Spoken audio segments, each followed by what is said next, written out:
We live. Live, episode number We live. 67. Send me the link I put on my YouTube, guys. Wajione the ramblings of two crazy people.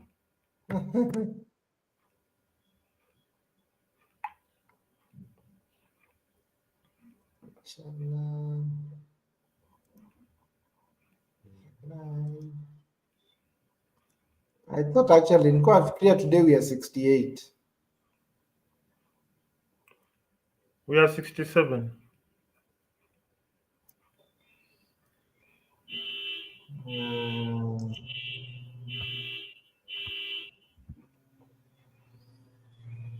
okay. Eish. What do you mean? I didn't catch that link. Okay. Thought I copied it. It's like I missed something.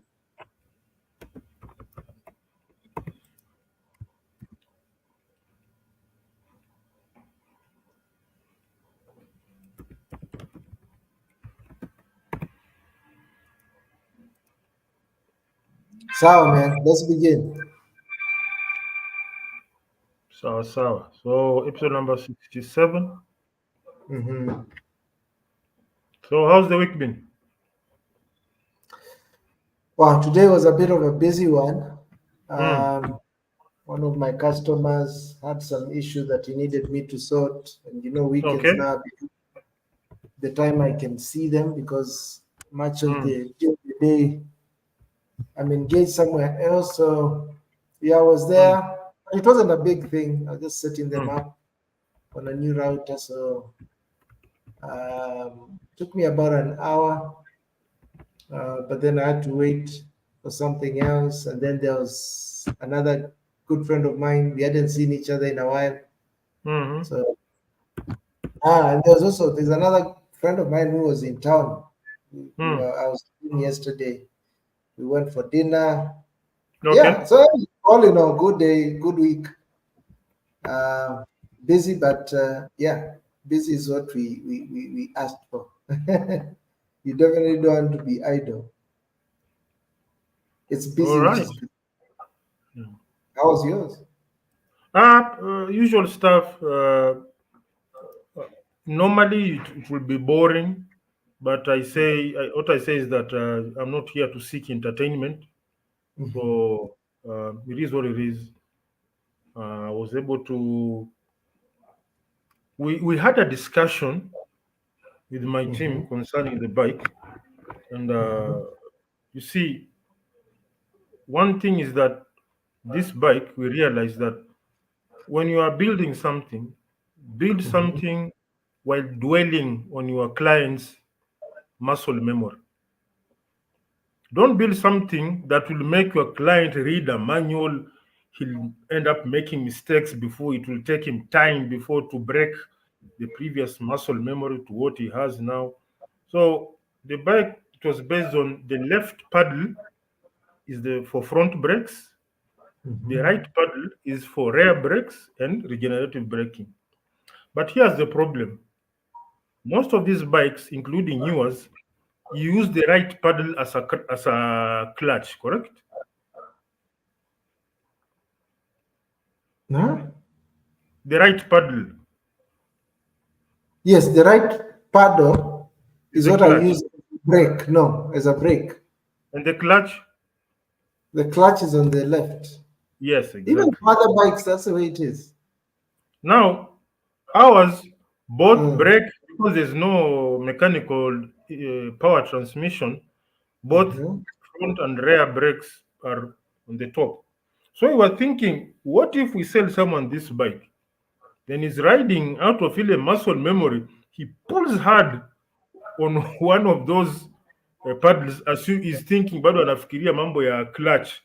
He ends up executing an emergency brake and he splashes the entire dental formula on the floor. That could be mhm, disastrous. So we said, okay, why don't we do this? Why don't we simply transfer the braking mechanism for the rear mhm. brakes on the foot? Then the remaining paddle converted into the regenerative. We call it RDS. We like most companies will want to give various definitions to an existing technology. Like when you think you go to Nissan Leaf, they call it one pedal driving.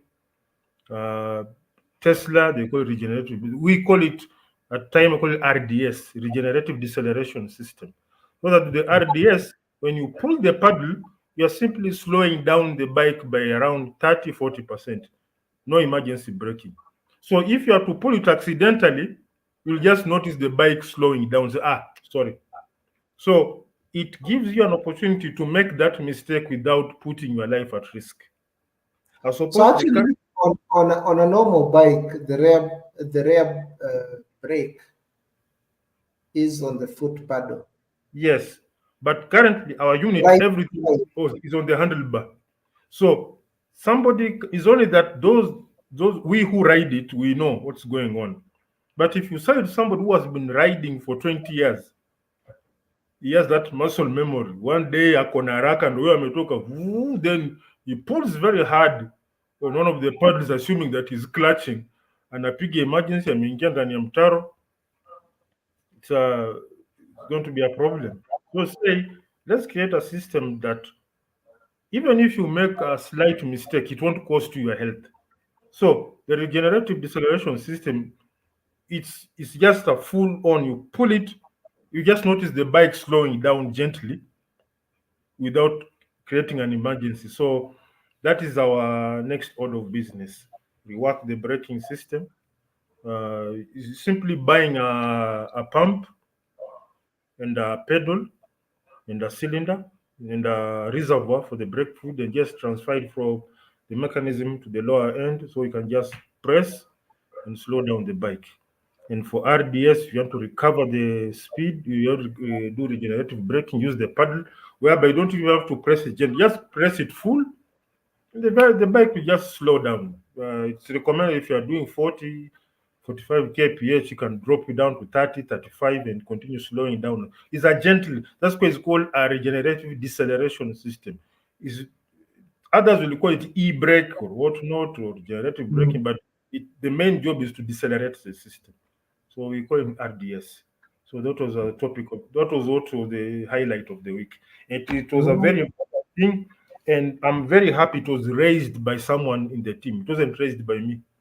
Someone said, "Hey, listen, bike is okay, but if you are going to be seriously selling, let's sell something that is not going to make someone take go through like an entire revolution on how he operates things. Like maybe I sell you a car whereby the to switch on the indicators, indicator is here next to the gear shift.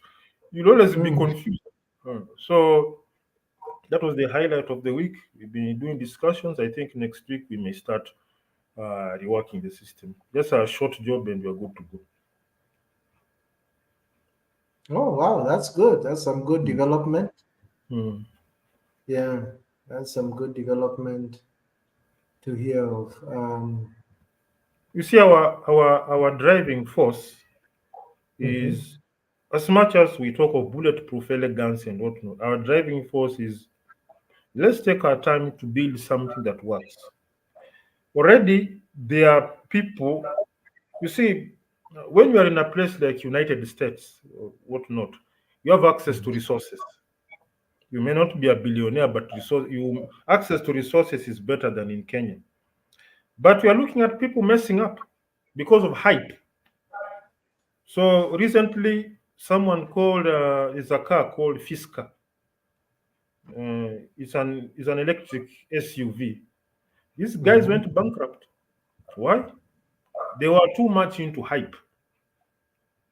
You are rushing to beat a deadline. Okay, you are building a deadline. You may beat the deadline, but have you built something that is sustainable? Because what normally kills a business in motor vehicle industry, recalls. Mhm. Recalls will kill, especially for a big company. That is okay. Okay, it's not okay. It's not. It's also a big deal for them. For those with deep pockets, they come in. But a small startup getting recalls, because one, You have not employed a standby team to be working on your recall. The recall is built by the same individuals who did the work initially. Say it's a rework. And I remember my days in beverage industry. Whenever you hear the word rework, you know it's a mess. That means you have to stop normal production, or you are called in on a weekend to do a rework. Maybe a label was done wrong, or they put a label with the wrong credential, and you have to pay people to do that. That Mm. money could have paid people to do normal production. Now, if you Yes. get so many people, are you not killing your business?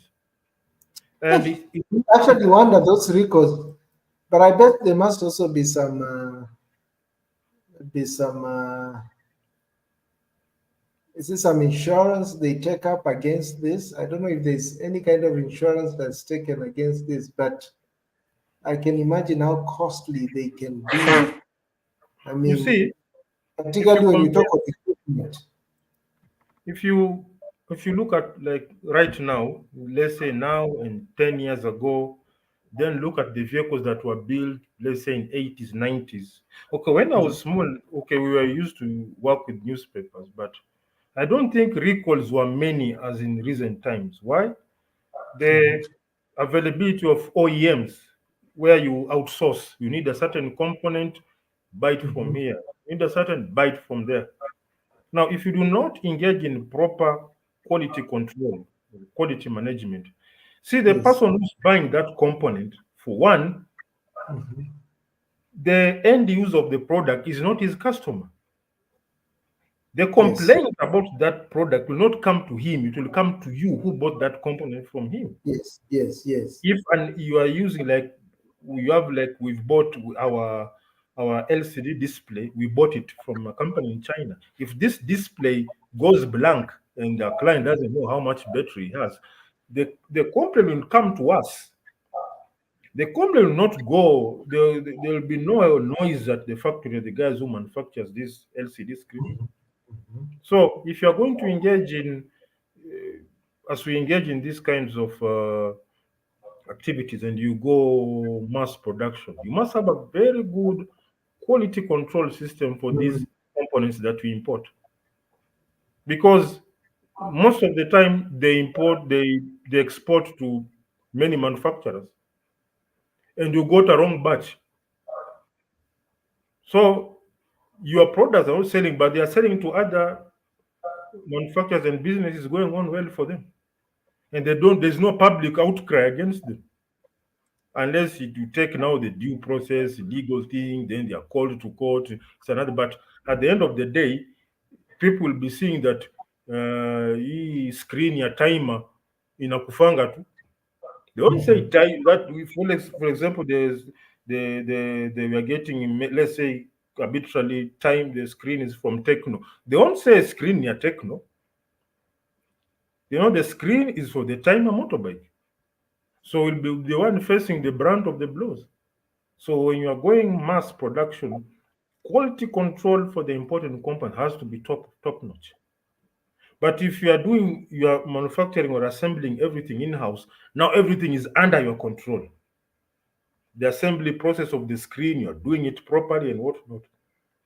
So it needs a very good manufacturing philosophy so that you don't end up like Boeing. What's happening to Boeing right now? Planes that are Yeah, being. I got a lot of. Hmm. So the Mhm. quality control, when you are told that company like Boeing decided to fire quality inspectors, what does it tell you about the attitude? Yes. That tells you that when somebody sees a quality inspector as a hindrance to his work, what tells you about the attitude of not just the manager, the board of directors? What does it tell you about those people who sit in the boardroom? Because to you to release an entire team of quality inspectors, the board has to agree. And chances are it Mhm. is the board that tells you we don't need these people. They are interfering in our bottom line. Now you Mhm. have planes flying in the air with doors flying off and whatnot.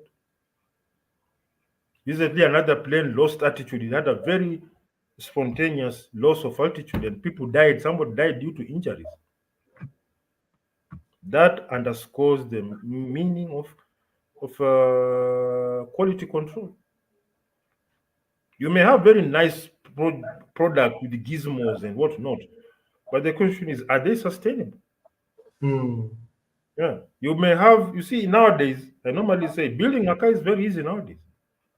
Once you have a concept and you go to China, they'll put together something for you very quickly. But you, as Andrew Mutua, you, as Brian Juma, do you have a qualified team that is impartial, that goes through that thing with a fine tooth comb? We are installing a sort of AI-based AC system that looks at your body temperature and makes adjustment. How well is it going to work throughout? Is it sustainable?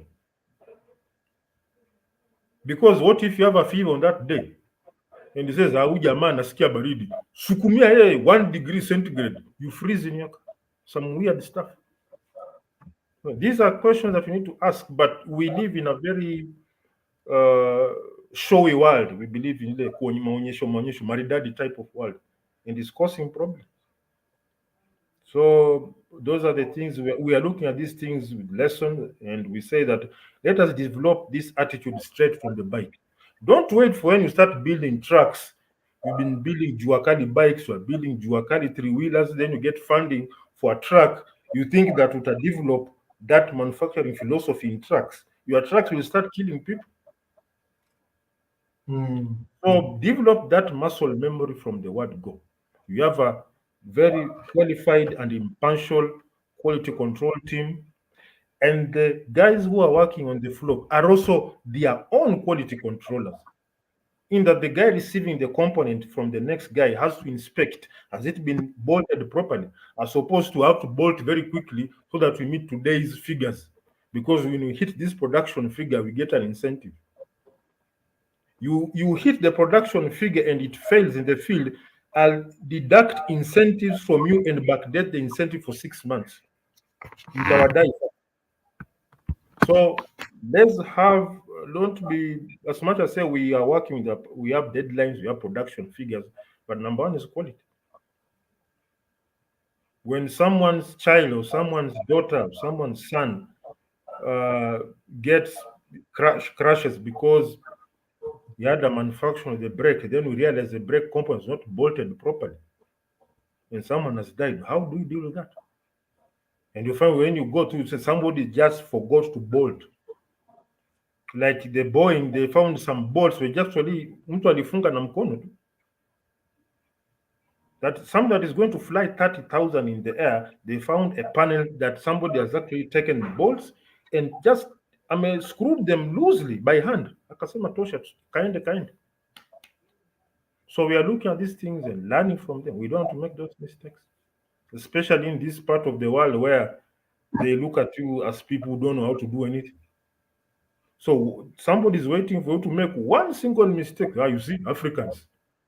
These things, these people can't make anything. So it's a very, we are walking a tightrope, but we are maintaining a positive attitude. You don't go around threatening your people. It's all about encouraging.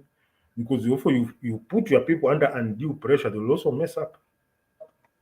They'll either mess up and they'll walk away. Sema wewe fanya mwenyewe sasa. So it's actually setting up from the word go, building an attitude based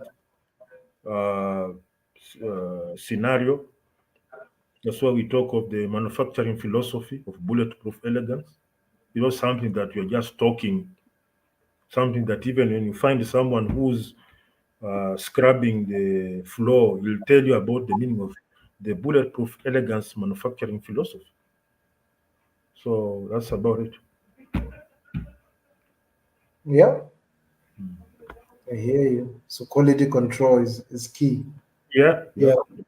But I presume also, even with that, shit does happen. And I wonder how they're able to fund those recalls. And I think we've had a recent one. I think Tesla's had one, Volkswagen had one where they had, I think, tampered. But this, I think, affected the US market, which is a huge market. The one for the emissions. Yeah, the one for the emissions.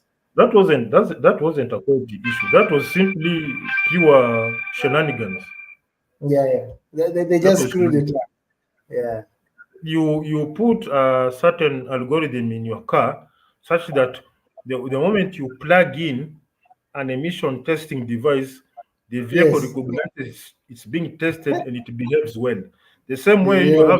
have very rowdy kids, then you tell them kuna wageni wanakuja, then the kids start behaving. So for VW that was just hiyo ilikuwa tu They're just being puny, eh? hiyo ni ukora tu. They So thought they could run away with it. But yeah, I guess they were caught. and To them. we also stumbled on there's something that I came to learn. They normally say competition is for broke people. The wealthy cooperate. We 100%. we came to realize the major, I think it was BMW and Mercedes, were actually sharing technologies. And we came up with this analogy whereby, let's say, I'm manufacturing chassis. You're manufacturing the engine and the gearbox, and I'm doing chassis. You're doing engine gearbox, and Eric is doing steering wheel and electricals. So you dealing with the chassis, you supply the chassis. Karibu sana Sharif Mustafa. You, Andrew, you are a chassis manufacturer. You are a beast at chassis making. So you supply chassis to me and Eric. I make engines and gearboxes. I'm a beast. So I supply you with the engines and gearbox and the same to Eric. Eric is good at steering wheels, dashboard, and electricals. He supplies the two of us with that. Then it comes to final design, body, kila mtu anaunda yake. So the day you'll say, Brian gari zake ni mbovu, as if they are just useless vehicles, I'll buy from Andrew. Well, he doesn't know that he's buying from you, but the vehicles are powered by my engines. Then someone will say, Andrew's cars, one, zile gari I'll never buy from them. I'll buy from Brian. But he's buying from me, but the chassis is from you. Then they'll say, Eric is the guy I trust. Wengine hawana maana. Then he buys from Eric. That what he doesn't know, the chassis and the engine are coming from me.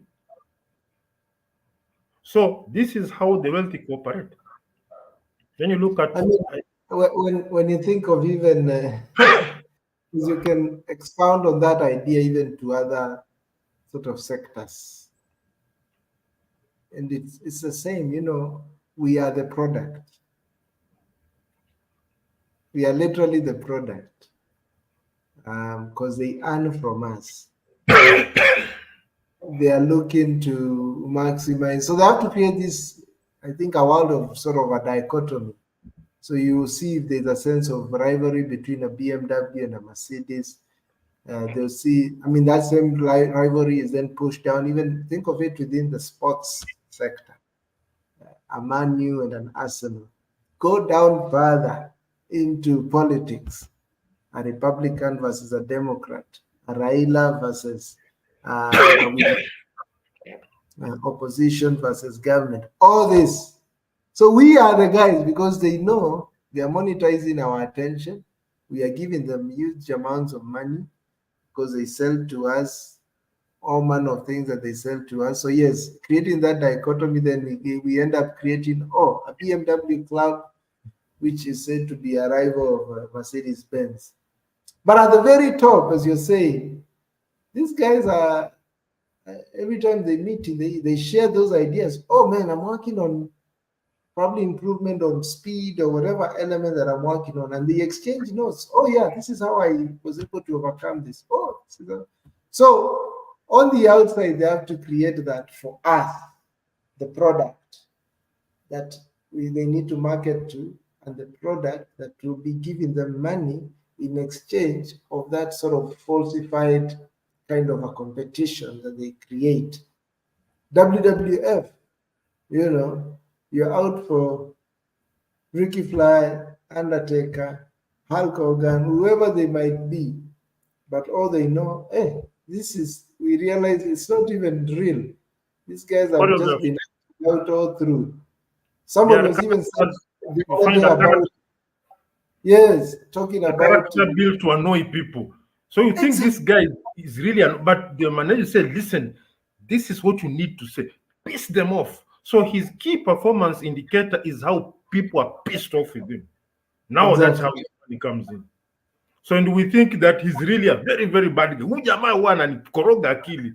I puke when I want to see when I see him. The management is happy, boss. That's what we want. Trigger them. And some go as far as killing themselves. Can you And imagine? like how Floyd Mayweather did what he did, most of why Mayweather fights were selling, people wanted to see him lose. People want to see, so they buy, and he said, yeah, you want to see me lose, you have to pay. You want to see me lose for free? You want to see me lose, you need to pay. You're not going to see me lose for free. Hiyo hakuna hiyo. You want to see me lose live, nikipigwa mpaka I get knocked out, boss, pay. So that even if I lose the fight, you lost your money. Let's go. No, I So lose the fight, but I'm gaining. He yes, always says that it's like a bank robbery yeah, with no violence because, I mean, the amount of money this guy is paid is crazy levels of money. And it's just at the very most 45 minutes bout that, again, was a well scripted thing, but it's for the masses. We'll give yeah. them the So paper, whatever. What do they call that? Channels, pay per view the channels, pay-per-view, PPV.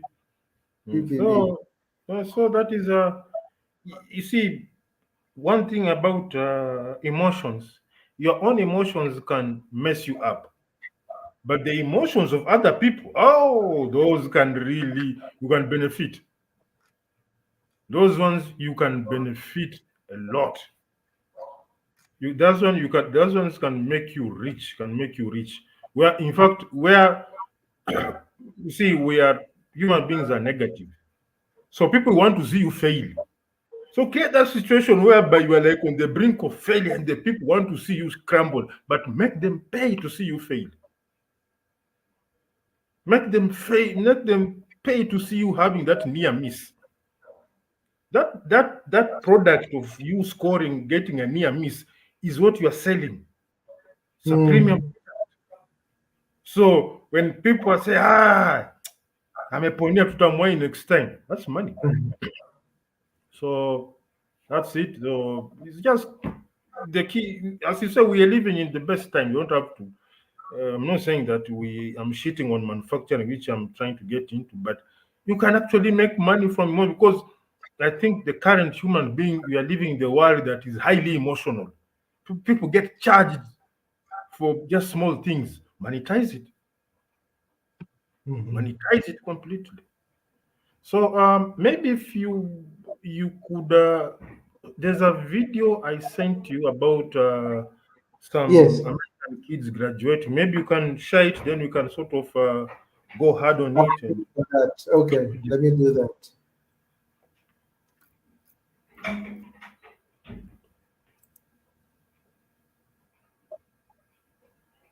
Okay, let me share the screen. I wanted to fully get it downloaded. Share screen. Do. Yeah, I wanted to see where you want to go with this. yeah. What are you guys doing after graduation? Can you see it? Yeah. Okay. What are you guys doing after graduation? I'll be going to Connecticut to work for a company that builds submarines. I'm coming back for my master's in biomedical. Oops.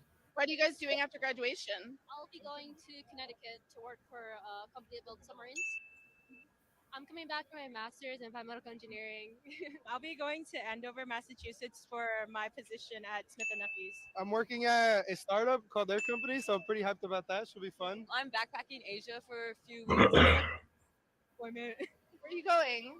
IBM in Austin. IBM in Manhattan. We're actually going to be moving to Baltimore. I'm working at Northrop Grumman this summer. I'll be moving to Baltimore too. I'll be working as a project engineer for a contracting company. Finding myself, construction. I'm in between grad school or working. I'm moving to Virginia. I'm working on boats, troubleshooting boats, fixing boats, and stuff like that.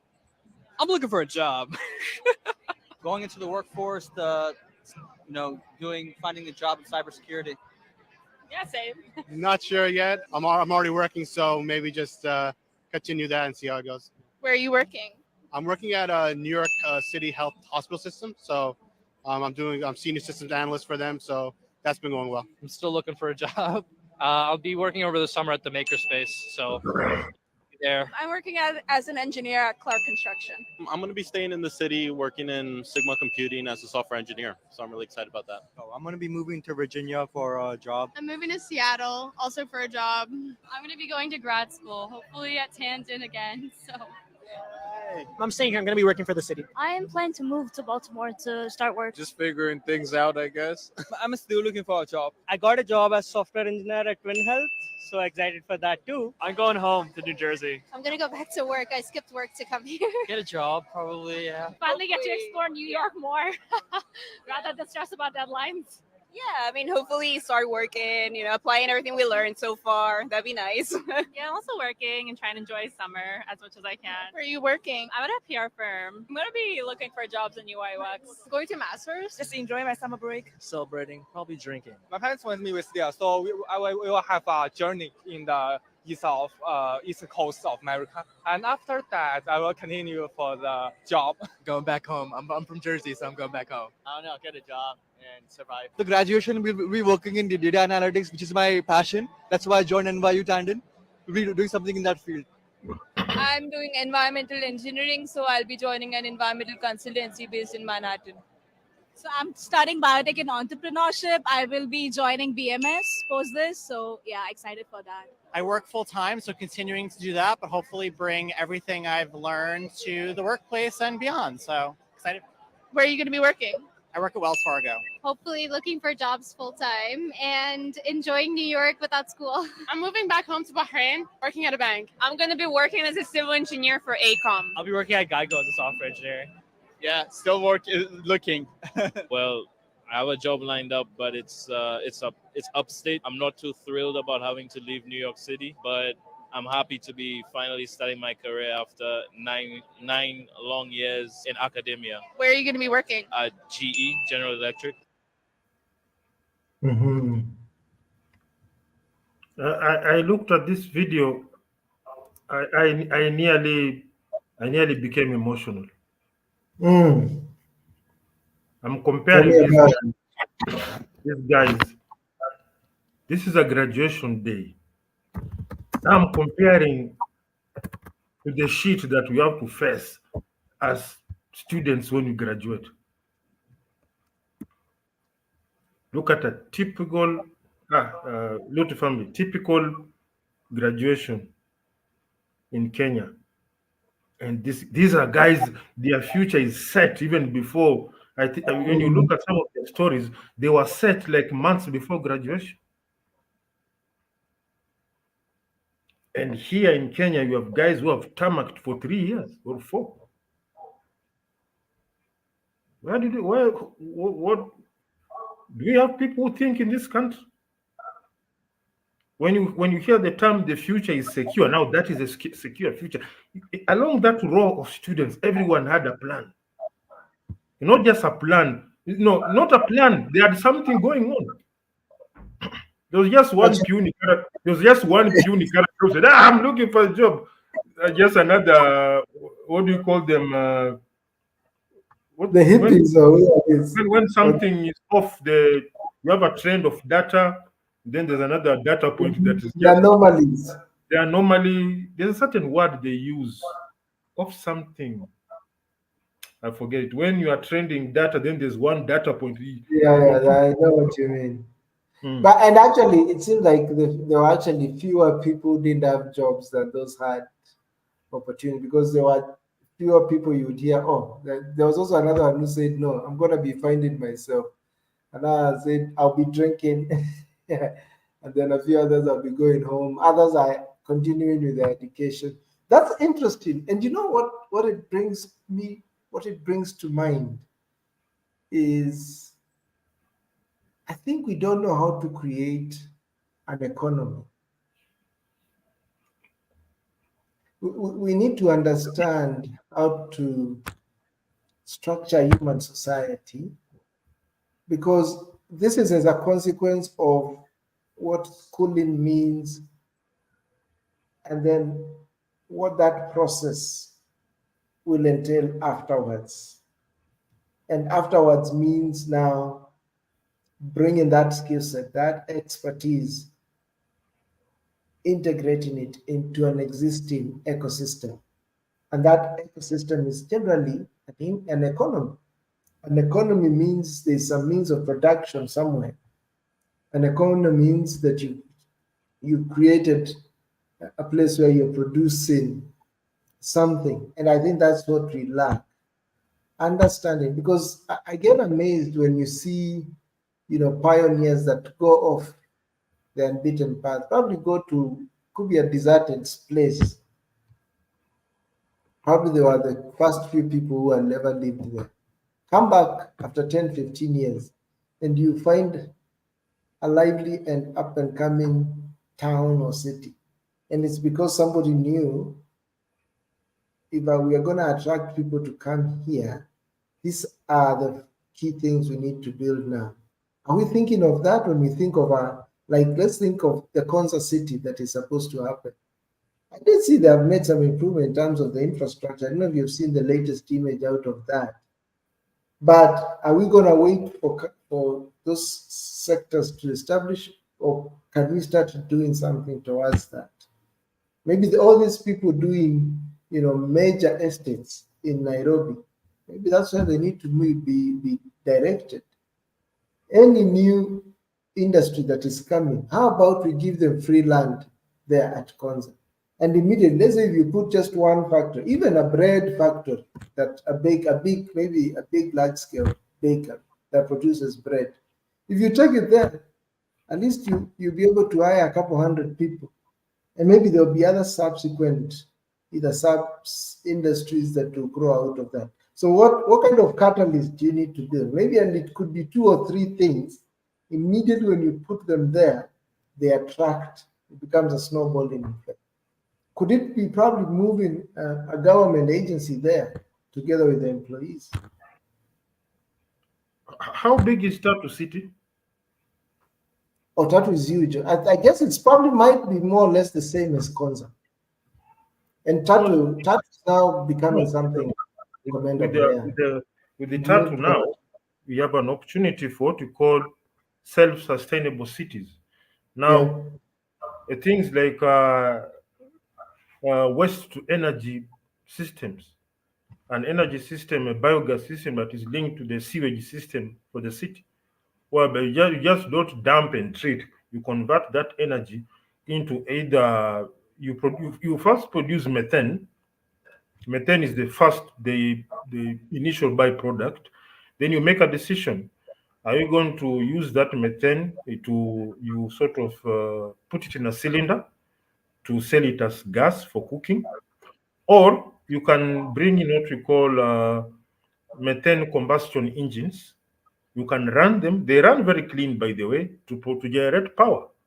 And apart from that, you can use a methane storage tank for powering methane-powered dump trucks, so that we normally say the garbage collects itself, so that the garbage collection fuel budget for garbage collection is zero, because the methane from the garbage and also methane from the sewage is used to run the garbage collection trucks plus the system. Things like you remember the bulk rain collection system, can set it there. Things like solar wind turbines, so that we have a city that doesn't run on KPLC. That could be magical. You have your own gas for both cooking and for running your methane power generators, and you have your own wind turbines within the compound, a secluded safe area that is, and you are a secluded area. Then you have what we call, I don't know how the houses look like, but if there are houses with balconies, top balconies, you can create what you call a rooftop gardening system, such that things like tomatoes and onions are grown within there. So you have a city that has an aspect of self-sustainability with own mini factories within. Things like tissue paper, things like toothpaste. They are made using very tiny, not necessarily tiny, but suitably sized cottage projects within the Tatu environment, such that as time goes by, the young guys who are growing up, you won't be hearing things like that naenda kutafuta kazi Nairobi. Internship. Yeah, you just go, you have a toothpaste manufacturing unit, you just come down from your, I don't know, fourth floor and walk into the factory because it's a self-sustained. Those people are training in energy studies. You have the waste to energy systems there, waste to energy, the what you call renewable energies. So you create a very nice ecosystem within your locality, an ecosystem of very sharp people because everyone there is involved in doing something technical. There's the waste to energy, there's the ones doing the toothpaste, others doing baking and whatnot, others involved in that what we call urban horticulture, where things like tomatoes, onions, and bell peppers are grown within the confines of the city. You have your own small what do you call those small things that inakwanga na mesh hivi, those gardens mesau jinaki, it's like a mesh. You grow things in a mesh under controlled conditions, so you have your own ecosystem. It's there. Then sooner or later we have something like that replicated to a bigger level in places like Nairobi. Imagine if the entire Nairobi waste collection system was linked to a power generation unit. Imagine the power that can come out of that. I shared something about, I call it Kanyaga power. It uses the concept of a tidal wave such that when people step on that object, it generates power, incorporated to pavements. So when people walk in Nairobi, they are generating power. You make a city so sustainable. And now when you do that, now university education becomes relevant. But now somebody has done engineering, you go to do sales. Aenda kuuza matingatinga huko na magenerator because there's nothing for him to do. You're going to build his own engine, no? So what really made me feel so sad as the consequence, these are actually long-term consequences of the path we've chosen. I looked at those guys who everyone has, apart from one or two outliers, the word I was looking was outliers. Apart from one or two outliers, somebody going to drink, they're going to find himself, whatnot. But the rest, 97%, either they have a solid plan or there's something in progress. Yeah. 90% of that lot, now that is only one row. What if they went row by row? You'll find 90% of those guys had something already going on. Someone saying he's living there is going to build boats. Nobody's going to say, there's only one girl say, well, I hope nitapata kazi. But if you go to a typical sana public universities like, sasa wacha tukajaribu huko nje. Tuone vile. In fact, there was a time in my first year, a lecturer used to say, huku nje ni kubaya. And you're in first year. First year. We're not telling you that you guys, we are arming you with things to go and conquer. That huku nje maze, lakini mtajionea wenyewe. And you're in first year. And then this even schooling becomes more meaningful. Yeah. Because there's a place where you can see where you'll apply what you learn. So it's not theory that doesn't mean anything, but it's something meaningful.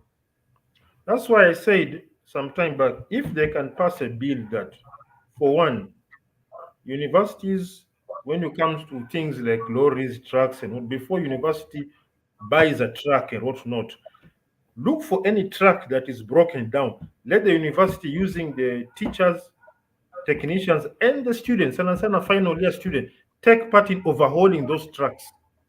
Total efficiency.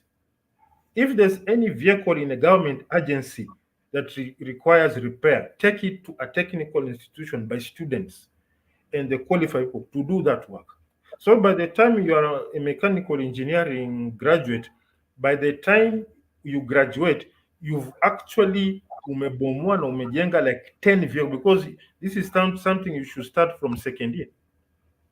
By the time you get to fourth year, you are at home with dismantling, putting together a vehicle chap, because when you look at some of these government institutions, there are so many rotting vehicles there, just broken as zieleweki zinaenda. That's why I liked what when Nairobi Metropolitan Service came, they did military. They actually revived 30 trucks. NYS, is it part of NYS or what is it? Or it's a military division? Nairobi, it was the army, Nairobi Metropolitan. Oh, this thing that was taking over the county. Yes. NMS. Yeah. NMS. Oh Yeah. my God. They revived the 30 trucks. Now, what if we pass a law before any agency buys vehicles? Look at the ones that are broken down, ship them to all our universities that have a technical, any department that is training in mechanical engineering. They have to revive those vehicles to full working conditions, so that you only buy vehicle when there's an issue of capacity. You are short of vehicles, not buying because kuna gari moja imeharibika, and you look at the cost of the breakdown, something very small. It's no use for you to say you are a technical institution. In the same technical, you have mechanical engineering department, and you have vehicles which are rotten, zinaoza. There's opportunity for repairing the engine, repairing the gearbox, body repairs, fittings, electrical work. Hiyo si ni kazi. Now, a student who has been doing that work of overhauling vehicles since second year, akifika fourth year, huyo si anapata kazi just hapo na hapo. That one walks into a workshop, they're given the demo, hebu unda hii gari, and they, we can take it. Or they can even start something on their own. Just need to either facilitate them in some form, and boom, you're already churning out entrepreneurs first day the minute they get out of school. Your idea is because perfect. they have a skill that is monetizable.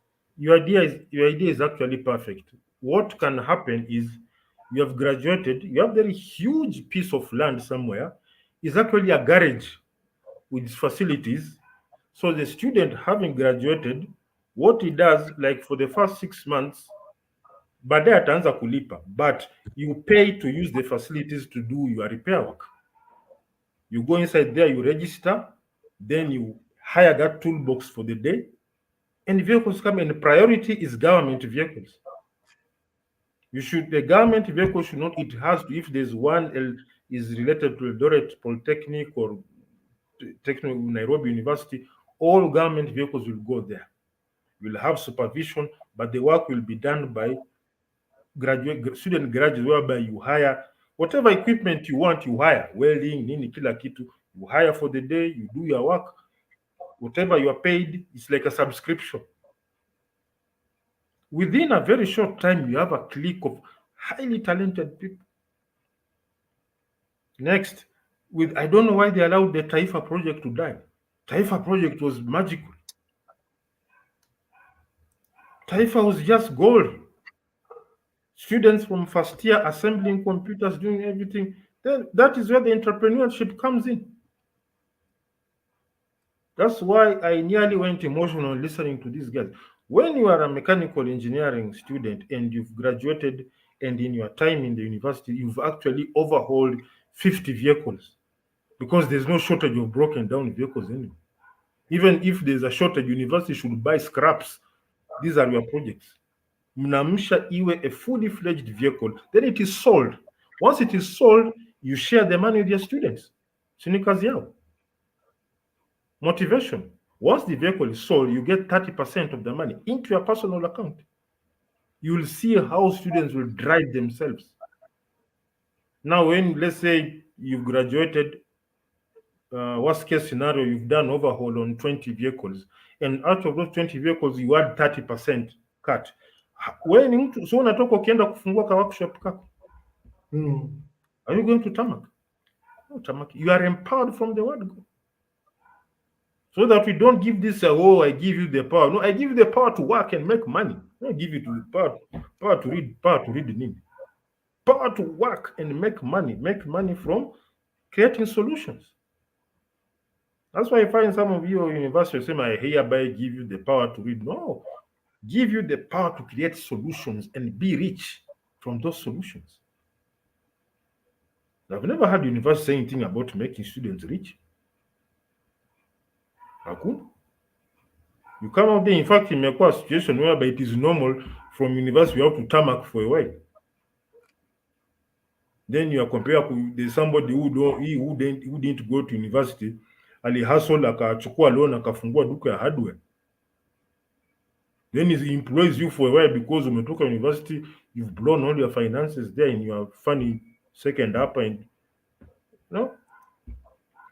We are killing ourselves, and the resources I think, the other thing I was actually thinking in terms of how we can craft universities. Universities need to become solution providers. We need to enumerate all the societal issues that we have. Even instead of exams, let exams be actually crafted, like the way we have these hackathons. There are many hackathons that are created and sponsored every day. So they put together engineers in a room, present them with a problem. By the end of the day, they at least want to see a minimum viable product out of that. They'll have coded something, and now we've got these 3D printers, they'll have either probably put a prototype together. That is within 24 hours. I've participated in other hackathons that are 40. I think there was one which was 48 hours, which was in a weekend. Can you come up with a startup, a company that probably from there you'll have created at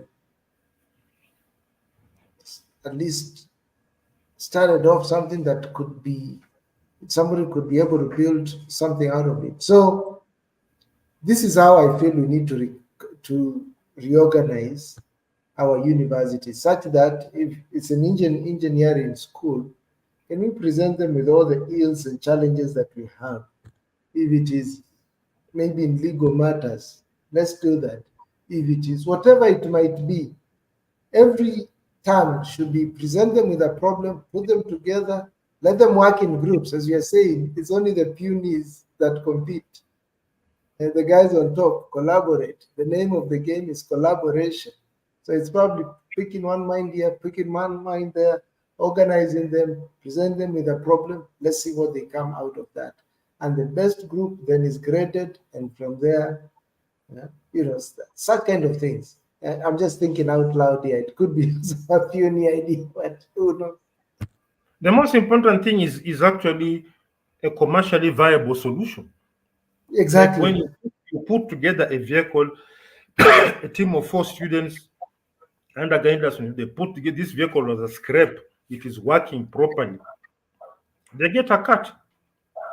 Like in my former university, used to be, I think there's still there a very huge collection of old vehicles that are being, I don't know, they want to dispose them and whatnot. Those are projects. Those are projects. Such that you are so busy, you don't even attend that bloody graduation. You're busy making money. Because by then, where that university is, somebody will know that place has the best mechanics. Exactly. Because this guy has been putting together vehicles since Form 2. Since Form 2, he has been putting together vehicles. And once they are done, every government facility brings their vehicles there for servicing. What is servicing? Sinikubadilisha nini oil na filters. Bring the vehicles there. Filter change. oil change. Let it be done by these guys. Don't be in a situation whereby where you are graduate sasa the first day unaona mambo ya oil filtering unaona kwa during attachment. Kwani university haina magari? So it's a major wake up call, and maybe we can you also have to think outside the box. And you mentioned somebody who's my namesake who said about interests, because you have to understand that is an empowered nation good for the current political system? Does the current political system want you to be empowered from grassroots? Because you take this route that you have described, who will attend the rallies? Who will throw stones? So we also have to be cognizant of our system. A system that thrives when people are down financially. That's why when you know that thing of slum upgrade, they built some houses, then the owners of those houses, they were supposed to move from the slum. What they did, they stayed in the slum, then they rented out the houses. That should be frowned. You should be in prison. You should be in prison. So you also have to consider some things in our context, in case so that you don't find yourself swimming in a utopian world. Also look at, does the system want that? Does the system want you to be empowered? That's something you need to ask yourself. Like someone said, once he got his first political seat and got in close proximity of these people, we realized things are so complicated in that solutions are there, but somebody in power does completely opposite. Misaligned interests. Yes. So as we go big on this, maybe if you have an opportunity to do your own private thing and you empower people in that way, because since I was born, anything to do with the government has a lot of bureaucracy. I remember I was in an institution bus, and those guys wanted to steal they were trying to steal money for fuel. So what they did, driver anaenda, the bus is running out of fuel. Nakaribia kila mara inataka kukata. Then they got into a petrol station, and I was there because we got there to stretch my legs, and we were there. And guess what? This is a big bus, 67-seater, and they were putting diesel for 100 shillings. And the fuel pump attendant 1,000 or 100, say 100 shillings. They are so hell bent on skimming off that fuel money. It was like, you need an institution of higher learning or higher knowledge or whatever it is high on. So as we come to minute number 58, it will be good if we are cognizant of our situation, so that if you are tackling this issue, you know where to hit. And we've just blasted away an entire 59 minutes of raw, unrehearsed, free flow Saturday. That's what we're all about. Yep. Some great conversation right there.